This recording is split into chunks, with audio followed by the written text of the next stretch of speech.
The City at World's End. Chapter 4. Dead City. Keniston concentrated on the wheel, gripping it until his hands ached. He stared fixedly at the ground ahead, noting every rock, guiding the jeep carefully across shallow gullies, driving as though there were nothing in the universe but the mechanical act. He envied the jeep its ability to chug unemotionally over the end of the world. It struck him as so amusing that he laughed a little. Hubbell's fingers clamped his shoulder, hard enough to hurt even through the heavy coat. "Don't, Ken." Keniston turned his head. He saw that Hubbell's face was drawn and gray, and that his eyes were almost pleading. "I'm sorry," he said. Hubbell nodded. "I know. I'm having a hard enough time hanging on myself." They went on across the empty plain toward the low skeletal hills that were like bony knees thrust up from the ochre dust. Soon the jeep was climbing an easy slope, its motor clattering and roaring.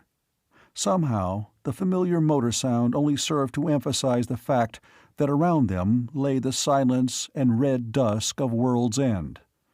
Keniston wished that Hubbell would say something, anything, but the older man did not, and Keniston's own tongue was frozen. He was lost in a nightmare, and there was nothing to do but drive. A sudden whistling scream came piping down the slope at them. Both men started violently.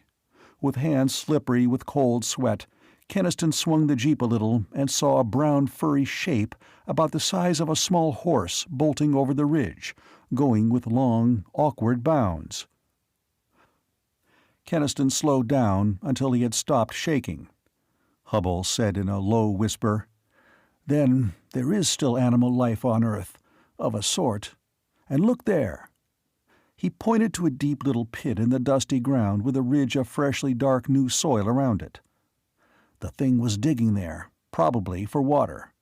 The surface is arid, so it must dig to drink. They stopped the jeep and examined the pit and the scrub around it. There were marks of teeth on the bark of the low shrubs. "Rodential teeth," said Hubbell. "Enormously larger than anything like them occurring in our time, but still recognizable." They looked at each other, standing in the chill red light. Then Hubbell turned back to the jeep. "We'll go on." They went on up the ridge. They saw two more of the pits made by the diggers, but these were old and crumbling. The blind red eye of the sun watched them coldly. Keniston thought of a frightened, furry thing loping on over the ochre desolation that once, long ago, had been the home of men. They came up onto the low ridge, and he stopped the jeep so they could look out across the red-lit plain beyond. Hubbell stared southwest, and then his hands began to tremble a little. "Ken, do you see it?" Keniston looked that way, and saw. The stunning shock of relief and joy. The wild gladness at finding that you and your people are not alone on a lifeless Earth. Out there, on the barren plain, stood a city of white buildings, completely enclosed and roofed and bounded by the great shimmering bubble of a transparent dome. They looked and looked, savoring the exquisite delight of relief. They could see no movement in that domed city at this distance, but just to see it was enough. Then slowly, Hubbell said, "There are no roads across the plain." Perhaps they don't need roads. Perhaps they fly. Instinctively, both men craned their necks to examine the bleak heavens, but there was nothing there but the wind and the stars and the dim sun with its Medusa crown of flames. "There aren't any lights either," said Hubbell. "It's daytime," said Keniston. "They wouldn't need lights. They'd be used to this dusk. They've had it a long time." A sudden nervousness possessed him. He could barely perform the accustomed motions of starting the jeep again, grating the gears horribly, letting in the clutch with a lurching jerk. "Take it easy," said Hubbell. "If they're there, there's no hurry. If they're not—" His voice was not quite steady. After a moment, he finished, "There's no hurry then, either." Words, nothing but words. It seemed to Keniston that he could not bear the waiting. The plain stretched endlessly before him. The jeep seemed to crawl. Rocks and pits and gullies moved themselves maliciously into its path. The city mocked and came no nearer. Then, all at once, the domed city was full before them. It loomed in the sky like a glassy mountain out of a fairy tale, for from this angle its curved surface reflected the sunlight. Here at last they struck a smooth, broad road. It went straight toward a high, arched portal in the glassy wall of the city. The portal was open. "If they dome the city to keep it warm, why should the door be open?" Hubble said. Keniston had no answer for that. No answer except the one that his mind refused to accept. They drove through the portal, were beneath the city dome. And after the emptiness of the plain, the weight of this city and its mighty shield was a crushing thing. And it was warmer here beneath the dome. Not really warm, but the air here lacked the freezing chill of the outside. They went down a broad avenue, going slowly now, timidly, shaken by the beating of their own hearts. And the noise of the motor was very loud in the stillness, echoed and re-echoed from many facets of stone, blasphemously loud against the silence. Dust blew heavily along the pavement, hung dun-colored veils across the open places where boulevards met. It lay in ruffled drifts in the sheltered spots, in doorways and arches and the corners of window ledges. The windows were tall and massive, infinitely more beautiful and simple in line than anything Keniston had ever imagined.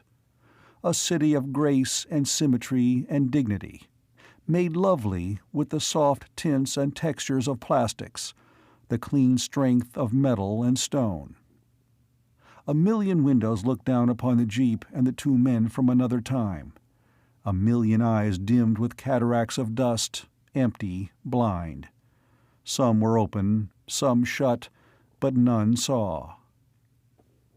The chill wind from the portal whispered in and out of sagging doorways, prowling up and down the streets, wandering restlessly across the wide parks that were no longer green and bright with flowers, but only wastes of scrub and drifting dust. Nowhere was there anything but the little wind that stirred. Yet Keniston drove on. It seemed too terrible a thing to accept, that this great domed city was only a shell, an abandoned corpse, and that Middletown was alone on the face of the dying earth. He drove on shouting, crying out, sounding the horn in a sort of frenzy, both of them straining their eyes into the shadowy streets. Surely, somewhere in this place that men had built, there must be a human face, a human voice. Surely, in all these countless empty rooms and halls, there was space enough for life. But there was no life. Keniston drove more and more slowly. He ceased to sound the horn and call out. Presently, he ceased even to look. He allowed the jeep to roll to a halt in a great central plaza. He cut the motor, and the silence descended upon him and Hubble like an avalanche. He bowed his head in his hands and sat that way for a long time. He heard Hubble's voice saying, "They're all dead and gone." Keniston raised his head. "Yes, dead and gone, all of them, long ago." He looked around at the beautiful buildings. "You know what that means, Hubble. It means that Earth won't support human life anymore. For even in this domed city, they couldn't live." "But why couldn't they?" Hubble said. He pointed to a wide space of low, flat, open tanks that covered acres of the city nearby. "Those were hydroponic tanks, I think. They could raise food in them." "If they had water. Perhaps that's what ran out on them." Hubble shook his head. "Those rat-like digging animals we saw could find water. Men could find it too. I'm going to see." He got out of the jeep and walked toward the dusty tanks nearby. Keniston dully watched him. But presently, he too climbed out and began looking into the buildings around the plaza.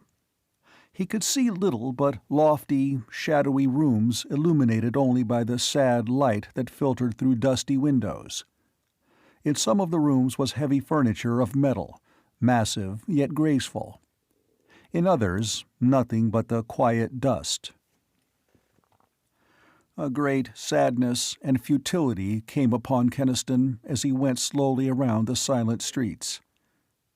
What did it matter, after all, that a town lost out of its time was facing death?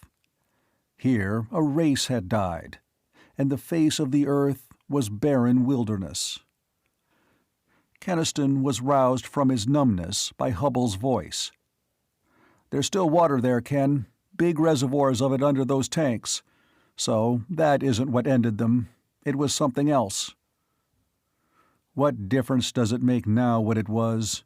Keniston said heavily. "It makes a difference," Hubbell said. "I've been thinking, but there isn't time to talk now. The night and cold are coming." With a start, Keniston realized that the sun was sinking in the west, and that the shadow of the mighty buildings lay black upon the streets of the city. He shivered a little and led the way back to the jeep. Again, its clattering roar profaned the deathly silence as they drove back to and through the portal.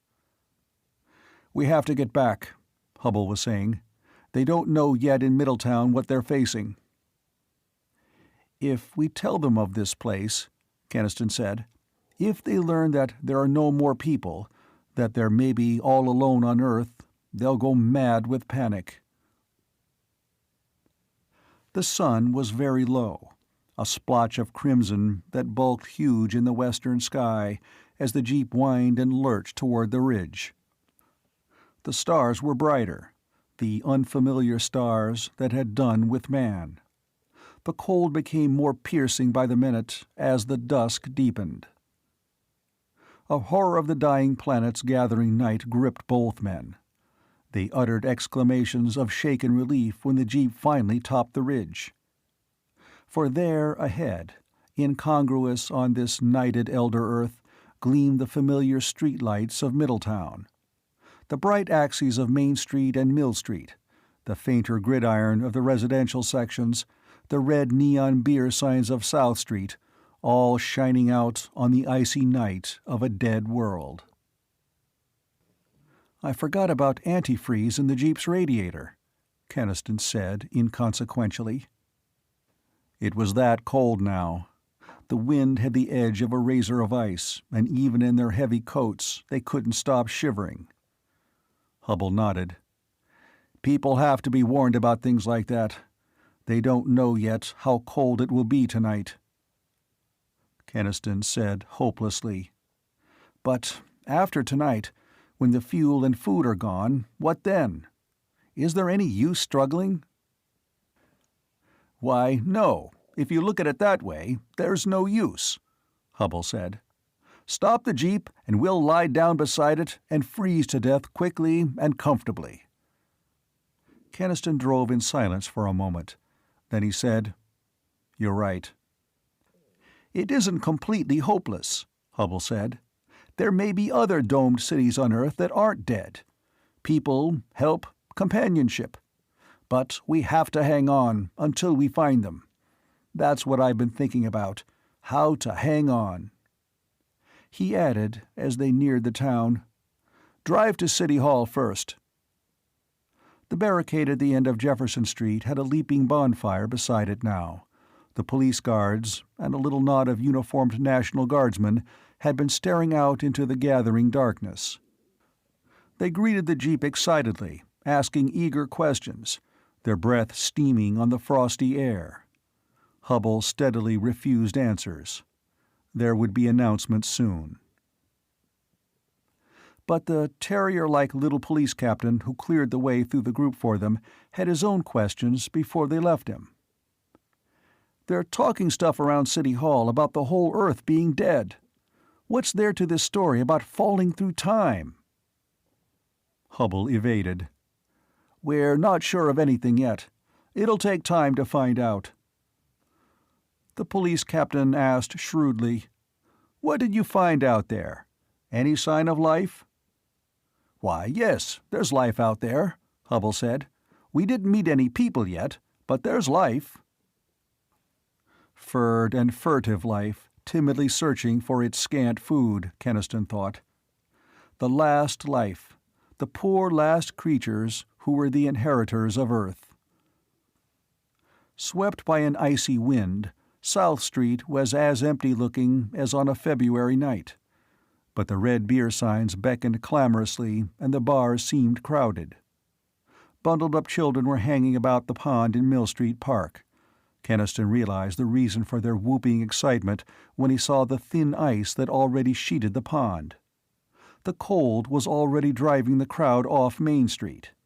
Yet puzzled-looking people still clotted at corners, gesturing, arguing. Hubble said suddenly, "They have to be told, Ken, now. Unless they know the truth, we'll never get them to do the things that must be done." "They won't believe," Keniston said. "Or if they do, it'll likely start a panic." "Perhaps we'll have to risk that. I'll get the mayor to make the announcement over the radio station." When Keniston started to follow Hubble out of the jeep at City Hall, the other stopped him. "I won't need you right now, Ken, and I know you're worried about Carol. Go on and see she's all right."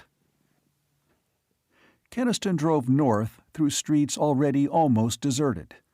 The cold was deepening, and the green leaves of trees and shrubs hung strangely limp and lifeless. He stopped at his lodgings. His landlady's torrent of questions he answered with a reference to a forthcoming announcement that sent her hurrying to her radio. He went up to his rooms and dug out a bottle of scotch and drank off half a tumbler straight. Then he went to Carol's house. From its chimney, as from all the chimneys along the street, smoke was curling up. He found Carol and her aunt beside a fireplace blaze. "It won't be enough," Keniston told them. "We'll need the furnace going, and the storm windows up." "In June?" wailed Mrs. Adams, shocked again by the crazy vagaries of weather. Carol came and stood before him. "You know a lot you're not telling us, Ken. Maybe you think you're being kind to spare us, but I want to know." "As soon as I get the house fixed up," said Keniston heavily. "I'll tell you what I can. Turn the radio on, Mrs. Adams, and keep it going." It seemed strange to him that the end of the world meant fussing with furnace shakers and ashes in a cold basement, hauling out storm windows and swearing at catches that wouldn't catch. He worked outside in almost total darkness, his hands stiff with the frigid chill. As though she could no longer endure the waiting, Carol came out as Keniston finished with the windows. He heard her low, startled cry and turned, alert for any danger. But she was standing still, looking at the eastern sky. An enormous dull copper shield was rising there. The moon. But a moon many times magnified, swollen to monstrous size, its glaring craters and plains and mountain chains frighteningly clear to the unaided eye. Keniston had a moment of vertigo, a feeling that that unnatural bulk was about to topple forward and crush them. And then Carol had him by the arms in such a painful grip that he forgot about the moon. "What is it? What's happening?" she cried, and for the first time her voice had a shrill edge of hysteria. Mrs. Adams called from the doorway to come quickly. "It's the mayor. He's going to make an important announcement." Keniston followed them inside. Yes, an important announcement, he thought. The most important ever. World's End should be announced by a voice of thunder speaking from the sky, by the trumpets of the archangels, not by the scared, hesitating voice of Mayor Bertram Garris. Even now, politician-like, Mayor Garris tried to shift responsibility a little. He told what he had to tell, but he prefixed it by, "Dr. Hubble and his associates are of the opinion that," and "it would appear from scientific evidence that—" But he told it. And the silence that followed in the living room of Mrs. Adams' comfortable house was, Keniston knew, only a part of the stunned silence that whelmed all Middletown. Later, he knew, would come the outburst. But now they could not speak. They could only look at him with terrified faces, pleading for a reassurance that he could not give. End of Chapter 4.